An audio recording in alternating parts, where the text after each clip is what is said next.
Nilooban ng isang tindahan sa Bato, Camarines Sur. Natangay ng mga magnanakaw ang nasa 40,000 piso. Tinangka namang pagnakawan ng isang ginagawang gusali sa Davao City.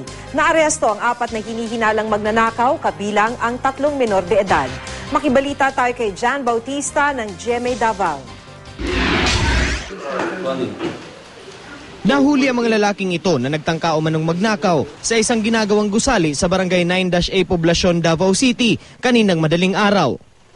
Menor de edad ang 3 sa mga nahuli. Ayon sa mga otoridad, nasangkot na dati ang mga naaresto sa iba pang kaso ng pagnanakaw sa lungsod. Dala raw ito ng kahirapan, pero pinagsisisihan na raw ng mga naaresto ang kanilang nagawa. Dadalhin sa DSWD ang mga menor de edad. Sa Vigan, Ilocos Sur, nahuli rin ang sospek sa pagnanakaw sa isang panaderya. 2 buwan nang tinutugis ang sospek. Nakunan siya ng CCTV habang isinasagawa ang pagnanakaw. Hindi siya agad na-isyuhan ng warrant of arrest dahil wala pa siya sa legal age ng gawin ang krimen. Siyempre, ubing pa lang nga ma-issue ti warrant. Inga natatang rin war jay na-reach na jay legal age na santo na i-issue jay warrant of arrest. Inamin ng sospek na siya ang nanloob sa bakery.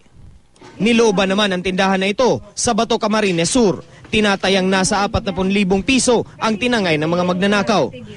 Kwento ng may-ari, posibleng matagal nang minamanmanan nang di pa nakikilalang magnanakaw ang tindahan.